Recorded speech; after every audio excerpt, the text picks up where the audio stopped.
في كل عام يشاهد ملايين الأطفال أسراب الطيور المهاجرة، يشاهدونها مرتين، مرة في الذهاب ومرة في العودة.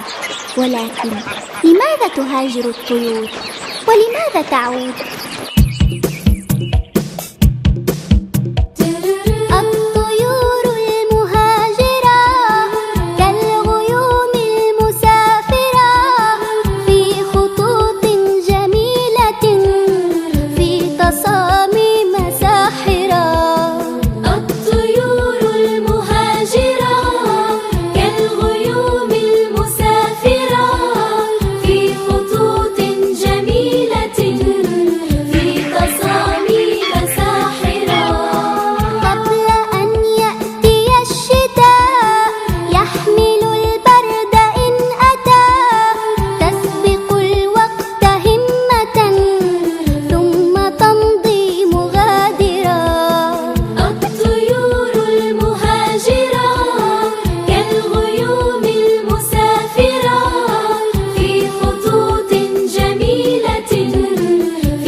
البحر والفلا قاصدات منازلا، تقطع البحر والفلا قاصدات منازلا، في بلاد بعيدة بالبساتين عامرة، ولها في قلوبها مرشد في دروبها، لم تضيع طريقها مرة وهي طائرة، حين طارت وبعد حين شب في صدرها الحنين، حين طارت وبعد حين شب في صدرها الحنين، تعشق الأرض إنما المقادير قاهرة، غادرت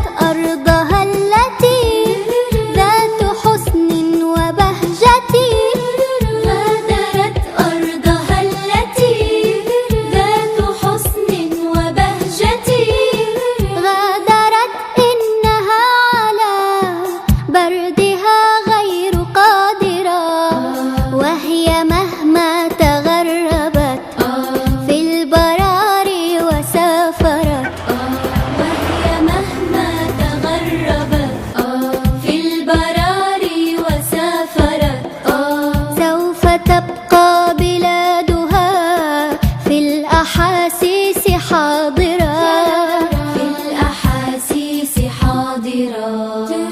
الطيور المهاجرة كالغيوم المسافرة، في خطوط جميلة في تصاميم ساحرة.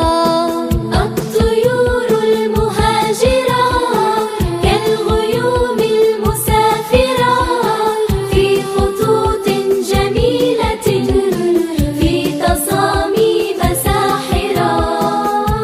الطيور المهاجرة تقطع الوقت بانتظار عودة ذات نهار، تقطع الوقت بانتظار عودة ذات نهار، وهي تحوي بصدر